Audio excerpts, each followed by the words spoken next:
Hey guys, on today's episode, I want to talk about how to build your confidence in the sales arena and give you some strategies for overcoming doubt. I've talked about this before on other episodes and different pieces of content, and I'm a firm believer that confidence in sales does about 90% of the heavy lifting for you. Regardless of what you're selling or how good you are at selling it, your confidence in the actual product itself and your ability to display confidence in something is what's really going to push you over the edge. That's why the greatest salespeople of all time were the people back in the day selling the snake oil. Con man. Con man is short for confidence man. And again, you'll hear me talk about that in other episodes. You'll hear me talk about that in content. You need to almost be a con man. You need to be a con man, okay? But in a different sense of the word. Not that we're trying to con somebody into buying something, but you have to be incredibly confident whenever you're selling something. And if you go into your sales process with any amount of doubt, whether that doubt is in your ability to close the deal, that doubt is in your product that you're selling, that doubt is in yourself, whatever that doubt is, that's what's killing your chance of doing the deal. I guarantee you will have had this specific scenario, right? Let me paint you a picture. You're sitting down with a client, you're going through your pre-qualification, and you just get a gut feeling that they don't have the money to buy this, or they're kicking the tires, or maybe it's their appearance. Maybe you're looking at them and it's like, you know, they've come in, they're not well dressed, they're looking at something expensive, and you judge them for that, and you get that immediate doubt in your head that they're not gonna be able to buy this. You're not gonna be able to sell this to them, right? How much does that put you off your game? Huge, right? It's absolutely huge because immediately you're just like, oh, just let's just get through this so I can get speaking to a better prospect, right?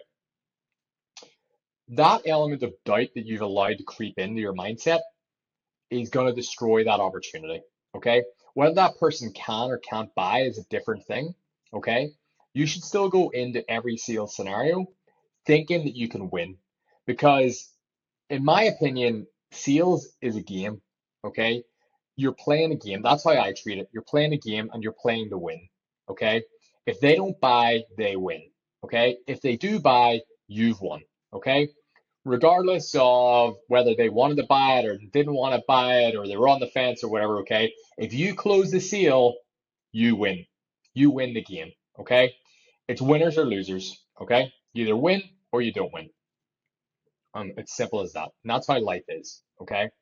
So, you know, for me, it confidence is just such a huge thing. Okay. Um, I've always had a natural confidence about me, which, has always helped me. I've been told for decades now, I was cocky, I was arrogant, I was, always just like overly sure of myself, whatever, right? I never took those as insults or as anything derogatory. Plenty of times they were meant that way. That's not how I took them. I always took it as, okay, great, because I'm a salesperson and that makes me good at my job. Okay. You should walk in thinking you're the greatest salesperson in the world every single day. You just should. Okay. That's how I believe that salespeople should act. Okay. Whether you've got one sale on the board for the month or you got 50 sales on the board for the month, you need to be coming into work every day with that confidence that you're the greatest salesperson on earth and that you're going to close every deal and destroy every opportunity that you get. Okay. You're going to absolutely beat everybody into submission. You're going to destroy them. You're going to win the game. Okay. That's how you should be going into absolutely everything. Okay. And, the one caveat in case I need to explain this, which hopefully I don't, is you're not actually looking to destroy the prospect and fuck them over and win at a game at all costs, right? Okay. These are just metaphors, but you are looking to win the game when you should win the game. Okay. Probably a good way of putting it is, there has to be some kind of ethics in there, right? It's, if you don't feel like the product is a good fit for them, regardless of whether you can win the game or not, sometimes then maybe you shouldn't. Okay. That's all I'm going to say on that because I don't want to get too far down that rabbit hole. But like I said, you're here to win the game, and that's just the way it's got to be. And for myself, like I said, like growing up, I was always confident. I don't know why that was necessarily. Um, I just was always confident in my ability to do anything. I never saw an opportunity as something I couldn't do. I was never a person that didn't take a punt on something. I always backed myself to the hilt. And I think that was being around um, both a father and a grandfather from my mother's side, who were in the sales game themselves and in business themselves as well. Um, Seeing them always hustling, seeing them always trying to make more money, trying to better their life, better their family's life. Like I grew up in pretty humble beginnings. We didn't have a lot of money whenever I was growing up. In fact, we were pretty broke, and watching like my grandfather be able to rebuild like a phoenix, basically, like completely rebuild a business from scratch in his 50s, which then became a seven-figure business, turned into a huge success story, and made our lives very comfortable. Just being able to like watch that growing up, I think is where I get my tenacity from, in seeing that, you should just back yourself and back yourself, back yourself and back yourself. Like my grandfather is a great example of that. He's had multiple jobs that, one way or another didn't work out during his career, or businesses that didn't work out the way he wanted them to. But he never gave up. He never just went, all right, okay, I give up now. He just went, right, okay, how do I make money? How do I rebuild myself? How do I give my family the greenest opportunities in life that I can give them? And that's what he was all about. It was never about him. It was never about, like, he was never driving around in Ferraris or like crazy flash cars. Yes, later in life he got nicer cars like a Mercedes and things like that. But he was, he wasn't showy. He wasn't, rocking around with bling around his neck and buying mansions and all that type of stuff. Like it was always about his family and how he could make give his family a better life. So I think watching him certainly, go through that and do that type of stuff certainly gave me that attitude of wanting to be an entrepreneur, um, wanting to sell stuff, wanting to make more money, always trying to better myself, better my life, better my family's life. And then my father as well, who he's in car sales pretty much, well, I'm pretty sure pretty much most of his life, but also for the entirety of my life. And he was a great salesperson. I used to always hear stories about him whenever I got into car sales from people that worked with him back in the day, that he was always number one. He was like the greatest salesperson in the country. He was this, he was that. Stories left, right, and center. The money he was making was just astronomical. And again, that's something I learned from my father as well, was like he was always cocksure of himself. He was always overly confident. Um, my dad could do anything in his opinion, you know what I mean? And I think that's where I got that from as well. So there's a lot of people listening to this that maybe you struggle with confidence and you struggle with that self-doubt and you want to become a better salesperson, and that's what's holding you back. And you're maybe listening to this and you're thinking, well, I don't have these role models in my life that I've grown up around, that I've absorbed this from over, 32 years, or, I've been blessed in being around those scenarios that have built me into the salesperson I am and into the business person I am, because I grew up around it. Um, People always say you are the average of the five people you spend the most time around. When you're a child, you spend the most time with your family. Before you get older, you create friend groups and things like that. That's the environment I grew up in. So entrepreneurship, sales, it's what I grew up around. Okay, but I want to talk about today how you can take these strategies to bolster your confidence, and ensure success in any sales situation, really. So one of the key things that I would say to anybody who wants to get better at self-confidence in the sales arena, and get rid of that like little bit of doubt in their head about can they close this or not close this, is you need to go in to every sales situation not needing the business. Okay. And that's easy to say whenever, you're sitting with zero sales on the board, or maybe you're sitting with one and everybody else in the team's on 10, 20, whatever, right? And you're like, I fucking do need the business though. Like, I do need the business, right? You need to stop needing the business. You need to never need the business, right? You need to approach each sale with the mindset that you want the business, but you don't need it. Okay. It's a huge shift in perspective because what it does is it's going to reduce pressure on you. Okay. And it elevates your negotiation position. Okay. It's going to allow for more authentic interactions because what you're going to do is whenever you come from a place of scarcity and you're desperate for the business, okay? Okay, and you appear desperate for the business. Now that's the key part, okay? You can be desperate for the business, but you can never appear desperate for the business because whenever you appear desperate for the business, that's where the prospect is one going to lose pretty much all respect for you.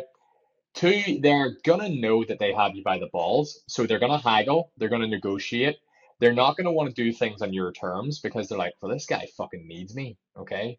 So you need me, okay? Even though I'm here to buy, you need me, right? He's gonna fuck you hard in the ass on this deal, right? If he knows you're fucking desperate, okay? And you will have been in this situation before, where you are desperate and you're trying to negotiate a deal. Let's say it's a car, okay? Something like that's an arena that I'm familiar with.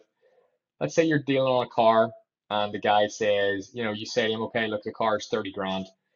Let's get you set up with that today. And he's like, ooh, 30 grand. I was thinking more 28. And you're like, 28 is good. I don't have 2 grand margin on the car. And the guy's like, well, I'm here. I'm a buyer at 28. And then what do? You're desperate for the business. So you go, let me speak to my sales manager to see what I can do. Boom, first mistake, because now you've given him you pretty much said to him, I'm going to go see what I can do, which means there is wiggle room. If there was no wiggle room and you didn't need the business, you would say something like, well, look, to be honest, the car's priced at 30 grand. That's the cost of the car. Look, we got people lining up to buy these. There's a guy coming in later today to look at this. So look, if you don't want it for 30 grand, maybe we need to look at something else. We can look at finance options for you to cover the gap between what you're willing to pay and not pay. I can maybe do something on the APR or something like that to sweeten the deal for you, throw you in some rubber mats, something like that, right? That's that's the avenue you need. That's the avenue that someone that doesn't need the business would be going. Okay, whenever you go, let me just talk to my sales manager.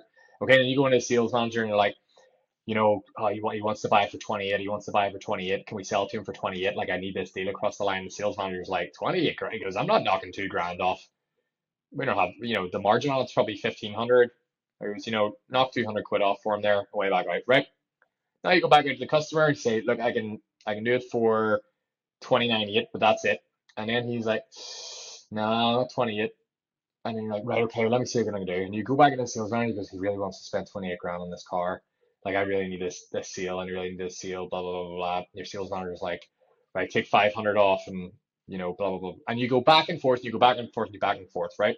Until you cut all profit out of the deal. And yes, you get the sale, but you get no commission on it because there's no profit in it. Okay, you got a number on the board, but you don't get any commission. Great. Or maybe, depending on where you work, they give you like 50 quid, right? $50, whatever, is like a fee for selling it. Okay, because there's always secret profit in there that they don't tell you about. It's very different, those two scenarios, between being desperate for the business, appearing desperate for the business, and either not needing the business or appearing that you don't need the business. Okay, so that mindset shift is huge. You need to go into every sales interaction on the proviso that you don't need the business. You want the business, but you don't need it. You're not desperate for it. Okay. Once prospects smell desperation, it's like blood in the water for a shark. It's the same as whenever you're on the other foot and you genuinely don't need the business. You're selling people left and right. Someone really desperate who needs help comes to you for whatever it is you're selling. Your product is the solution to that. And you smell blood in the water and you're like, fuck, I'm going for the jugular here. I'm having this deal. I'm not knocking a penny off. I'm not giving them any bonuses. I'm maximizing this motherfucker, right? You've also been there too, probably. Okay. That's the perspective you need at all times. Okay. So lock that mindset shift in and always go into every deal acting like you don't need the business. Okay. I'm here to facilitate the deal for you, but I don't need it. If you want to walk, that's cool. Okay. When people sense that you don't need it, they're gonna do business with you in a different way. Okay.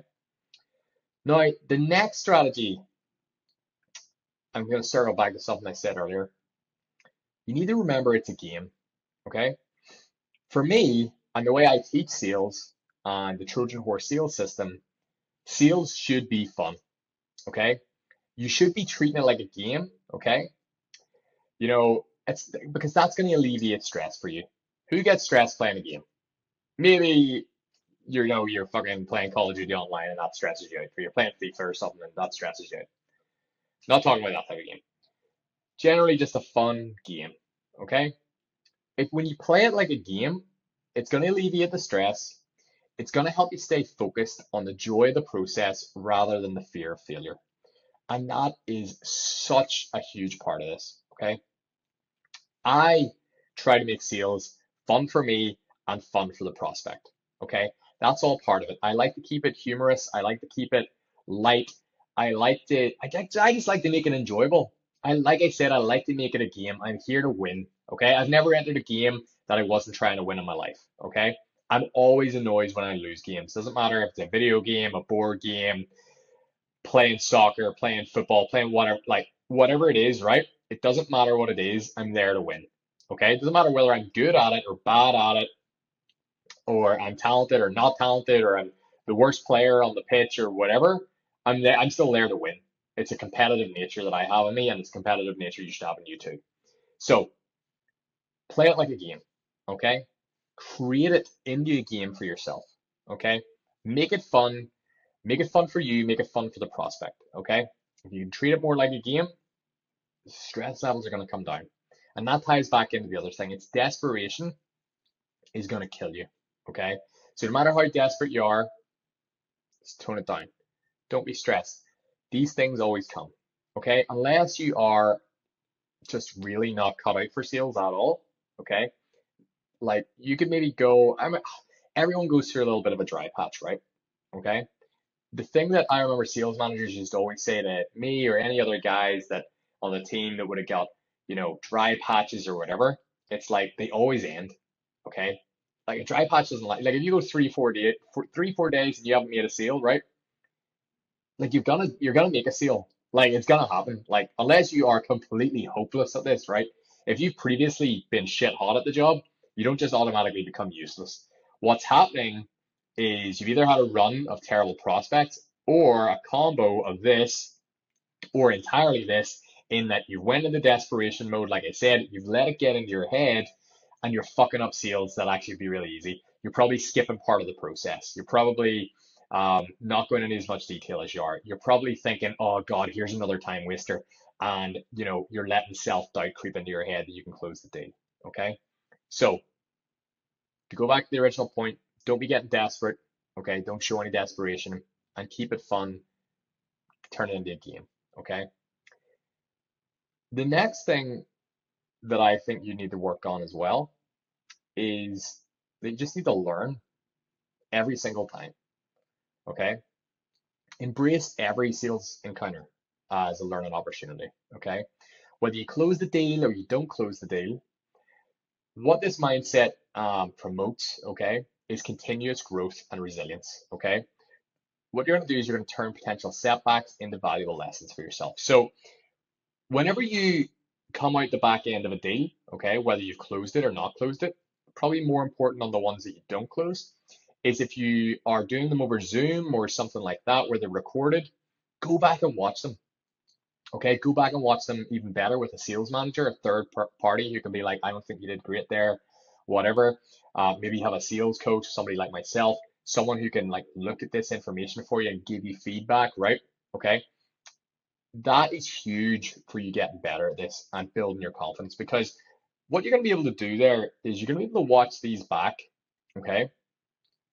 And there's typically key moments in a sales process where you lose somebody, okay? And you're going to be able to identify where you lost somebody, where you fucked up, where you went wrong, where you skipped a part of the process, whatever it is, right? Finding those little spots and going, right, okay, well, next time I'm never going to do that. I'm never going to do that again, okay? I skipped this part of the process. I think I lost them there. I'm never skipping that part of the process again. Not that you should ever skip any part of the process, but people do it, okay? Going through your calls, especially with a third party watching as well, and just highlighting different areas is just so key, right? And what it's going to allow you to do is it's pretty simple. You learn from your mistakes, right? if you don't go back and watch your calls, the ones you didn't close, then you've no way of knowing why you didn't close them. Okay, what's going to happen is you're then going to go, oh, well, they couldn't afford it, or they were a shit lead, or they were this, or they were that, right? And they may not have been. They may have just, you maybe just weren't on your game. You didn't say the right things. You didn't build rapport right. You didn't pre-qualify them at all. You didn't set them up for a pre-close. You didn't do this. You didn't do that. You didn't objection handle very well. You had no confidence going into it as well. Like that's another thing that you'd want to identify in these calls is if you are on the call and you're literally sitting there like this, like, yeah, so blah blah blah blah blah, right? You look like a fucking boring cunt, and they don't want to deal with you, right? So you may have even followed every single process, said every single word in the script, done everything, but you're just fucking not with it today. Okay, you don't feel great. You're not excited. You're not there to win. You're just fucking, you're just there for the ride, right? Things like that as well are key to finding out why you're not doing it. Because then, once you know this information, you can go back to your next sales opportunity and go, right, I fucked that up last time. Like, don't do that, right? Even if it's like a mood thing or something like that, where you're like, oh, I can't control my mood. It's like, you fucking can control your fucking mood. Like, don't give me that shit. You can control your mood, right? You might be in a bad mood. For all you know, I could be in a terrible mood right now, right? But I'm here producing a podcast, I'm telling jokes, I'm doing whatever, right? Because I'm showing up, right? I'm not in a bad mood, by the way. I'm actually in an okay mood. But I could be in a bad mood and I can just turn it off for 45 minutes to an hour, whatever it is, to film a podcast, right? To do a sales call, whatever. You can turn these things off and on. Okay. So that is something that you also need to work on too, right? Did I look desperate in that call? Did I say the wrong things? Did I lack confidence? Did I lack this? Did I lack that? Right? One thing I used to do before I went into every single sales call, right? Like if I was in like a bad mood, like say I had an argument with someone, a girl had pissed me off, or whatever it was, right?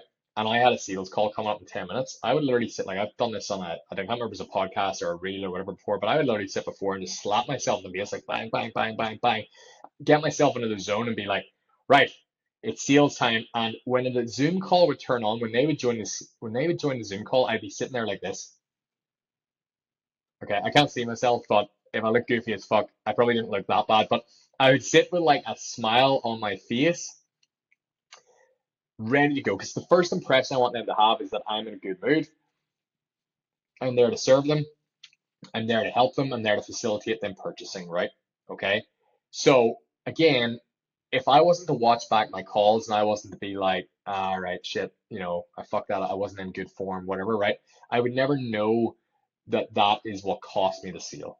Okay.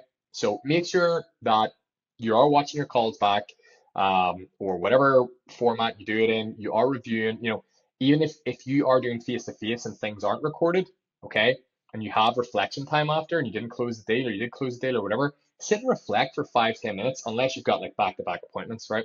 But sit and reflect 5-10 minutes and go, what went well there? Write 3 things that went well, write 3 things that didn't go well. That's the only time you're going to remember, because you're not going to remember your 2-hour sales process or whatever it is, the next evening or the next one, right? Your brain just won't remember all of it because it's not important information, okay? You need to do it there and then. You need to jot it down and be like, right, okay, I fucked this up. I didn't say this. I wasn't overly enthusiastic. I was kind of a wee bit pissy with them because they took me off my lunch early, whatever, right? It's all about continuous growth and learning, okay? So don't need to flog a dead horse there. Learn every single time. Watch your calls back, review whatever you can, and learn from it, okay? The next strategy I want to take you through is taking risks, okay? Stepping out of your comfort zone is absolutely essential for your growth, whether it's in sales, business, anything really in life, okay? Calculated risks, they can lead to significant rewards, okay? Um, you need to really embrace uncertainty as a pathway to success. One of the things, and I touched on this at the very start of the podcast, one thing that I've never had an issue doing is taking risks and backing myself. Okay. And again, this is just maybe something that Like I said, people always used to tell me I was overconfident. I was too confident. I was too cocksure of myself. I was arrogant. I was this, I was that, right? I don't know what part of my DNA it is that causes me to be. I mean, I have ADHD, that could be part of it.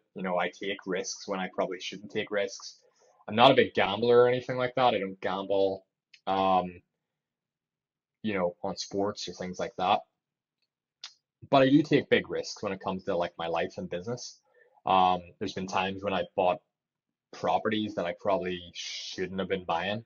Um, like I bought like what was it? I can't remember. It cost me like 550 grand. I was only in my like second year being an entrepreneur. Managed to get a mortgage on it because we'd made so much money in those 2 years. And then in the third year, the market changed. Started making way less money, and I was stuck with this huge mortgage on this massive house. And I was like, shit, I don't know if that was a great purchase. And then launched another business, and it was never an issue.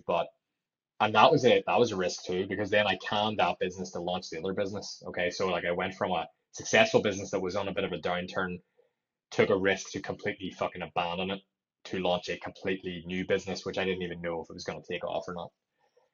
So those are the types of things that I've done.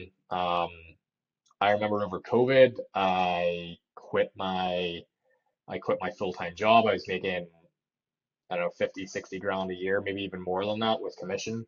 And that's just in Northern Ireland, by the way, which like that's a big salary for somebody who's like 24, 25. Um, Whatever age I was then, 25 maybe, 25, 26. Um, had a company car, had a like 5 Series BMW brand new, um, big salary, big this, big that, like great life. And and I just got fed up with it and went, no, I'm going all in on my business. Just quit my full-time job. Literally, business was 2 months old. Had one low month, had one mega month, and then I went, yeah, fuck it, I'm all in on this. Um, so I've never had an issue taking risks. Okay. And again, even further back, before I did that, I started a startup. Ended up about 30 grand in debt because I just refused to stop backing myself. Um, and again, managed to pull myself out of that with a combination of grants and launching that business that I just talked about. So yeah, so I've made some big gambles in life. And I've made them at times where I can make them. Okay. It's harder to make gambles like that. Okay. So like if I had if I put myself in that 30 grand of debt, right? And it was all credit card debt. It was all on like 0% credit cards, and I was balance transferring money from one credit card to another credit card to another credit card to another credit card. It's like this like system that I created where I just moved money around with like paying off like the minimum payment on each of them and then moving them from credit card at like 0% rates. Um, I don't know how I got away with it for so long, but I did. And the thing, the thing about that was like even looking back at it now, like I was like early to mid 20s when I was doing that. As someone who's 32 now, like for me, that seems like absolute insanity. Like I would probably wouldn't do that at this age again, right? Now, I'm not married, I don't have kids. If I was married and had kids, there's absolutely no way in hell I'd be able to do that, right? Even back then, part of that 30 grand debt was me investing in a business mentorship program, okay, which was a huge investment for me at the time. I can't remember how much that cost. That must maybe like eight grand or something like that. I can't remember. 8.5 grand, maybe 9 grand. Okay. So almost a third of that debt was from investing in a business mentorship program. That business mentorship program entirely changed my life. The business partners I have now, I met through that program. Um, some of the other programs I'm involved in now, I found through that program. Some of my best friends in life, I found through that program. So I still remember this day, my mother absolutely destroying me for even whilst I was in that level of debt, continuing to pay and stay into that mentorship program. She was like, you have to cancel that now. And I was like, no, no, no, no, no. I can't cancel. I just can't. She could never understand this. I was like, I can't cancel this because this is going to lead this is the only thing that's potentially going to lead to me making the money I need to get myself out of this hole. My mum's a very pragmatic woman. Um, she's a realist. Um, Probably like a hyper realist. I'm a realist too, but like I'm an optimistic realist. My mother's a pessimistic realist. Um, and I still remember this day her being like, "You have to cancel that now." And I think I was still in the contract period as well. I was like, "I can't." And she goes, "Well, you just have to get out of the contract." And I was like, "Well, I don't think this guy's gonna let me out of the contract. Like, he's gonna end up taking me to court and whatever. So I'm gonna have to pay it one way or the other." And she was like, "Well, you can't afford it." And I'm like, "I know I can't afford it, but I can't afford not to be involved in it either." Okay. So those were all huge risks that I was playing with at the time, but it was constantly, there was none of those risks were anything other than investing in myself and trying to bankroll myself to success. Okay. I don't know anybody now that I speak to who would probably do the same thing. They would put themselves into 30 grand of debt to back themselves to become a millionaire. I don't know anyone. I don't think I have any clients that would do it. Um, I haven't spoke to any prospects in the last X number of years that would do it. Um, the idea of somebody putting themselves into that much debt on the basis that they back themselves to do big things is insanity to probably 99% of people. It wasn't insanity to me because like I said, I've never, ever not backed myself. I was like, even when I was in that, I was like depressed about it. Like I was actually like I couldn't go out, I had no money, so I couldn't go out with friends. I literally had to like lock myself in the house. It was just me and my dog. Life was kind of shit back then, but I was still like, I just fucking roll on the dice. I was like, give me another fucking roll of the dice. Like this is all gonna work out for me in the end, right? So to actually circle this back, and I kind of went into some tangents there. Donald Trump would say I'm weaving. Okay, I like to weave too. To circle this back to relevancy about sales is you've got to take risks with things like investing in yourself. Okay, you know, if you feel like you suck as a salesperson, then buy a sales course. Okay, and I don't care if you're making 2 grand a month in a car dealership or you sell mobile phones or cell phones or broadband or internet or whatever, right? If you want to become a better salesperson, you want to better your life, invest in yourself. Again, like I was back buying Jordan Belfort sales courses whenever I was selling cars at like 21, right? I was buying courses, buying mentorship programs, buying whatever to try and like become a better salesperson, better business person, better this, better that, right?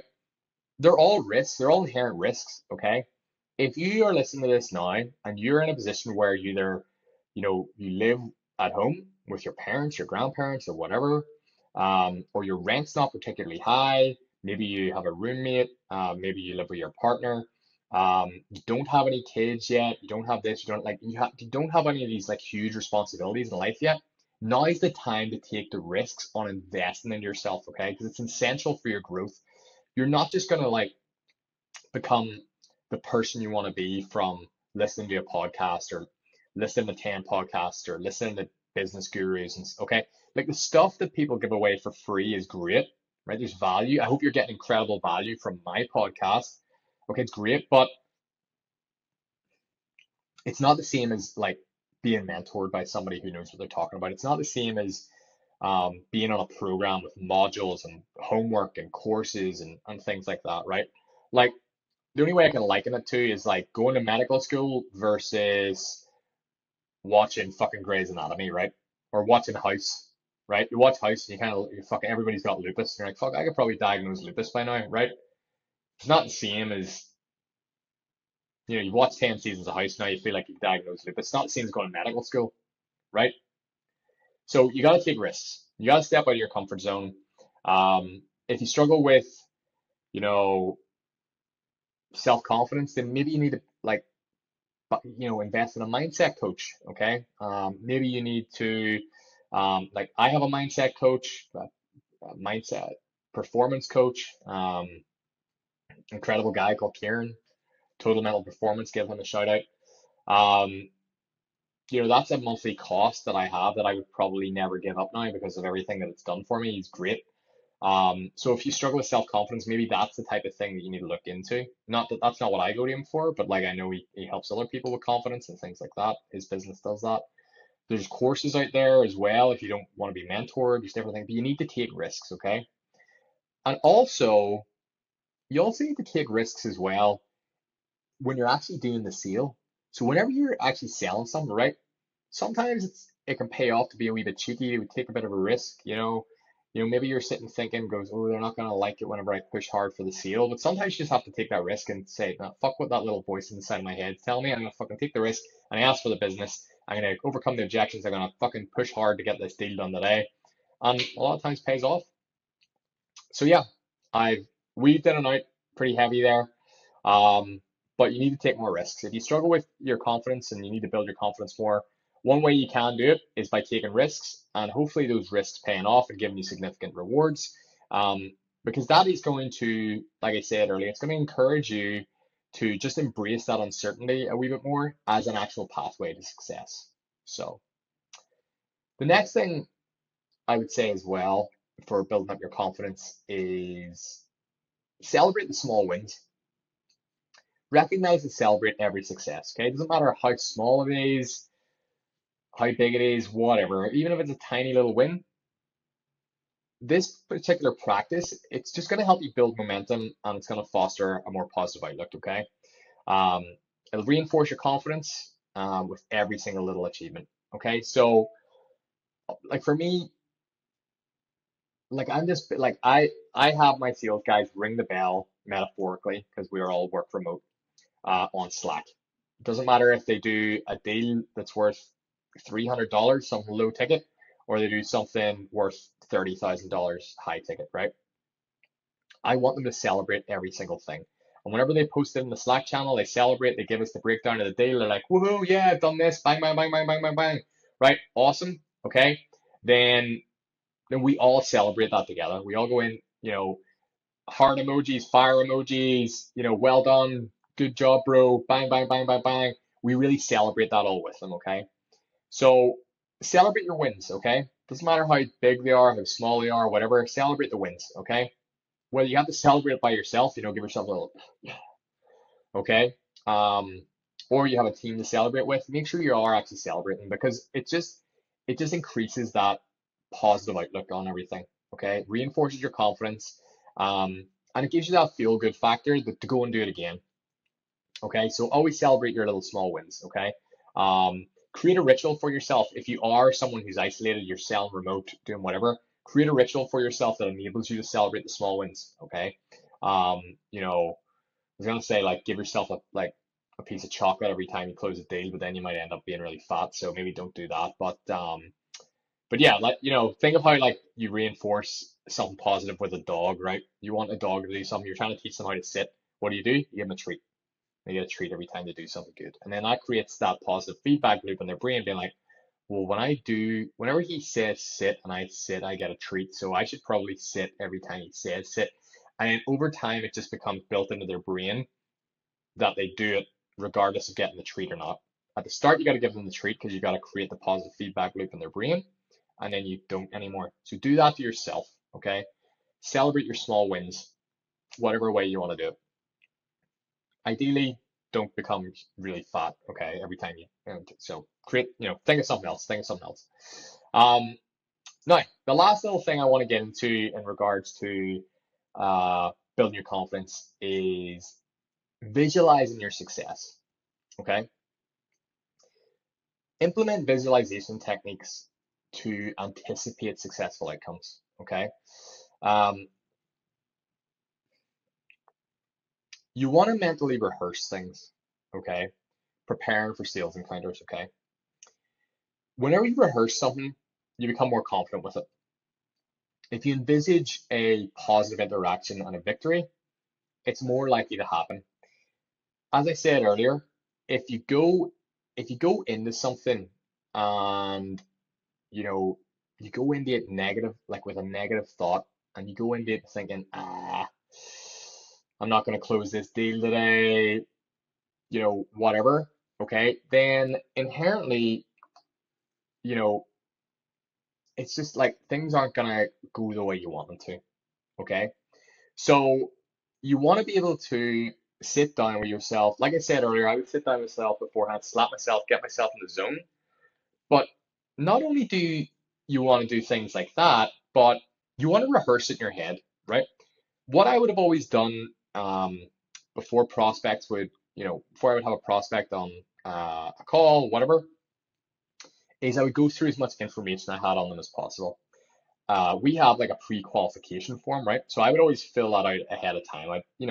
I don't need, like, if I have their name and email address and phone number and stuff like that, I don't need to ask them for it again. I've already got it. So I already fill all that stuff in. What I may do is go, do you mind just reconfirming these with me? Because it's important that you have the right information.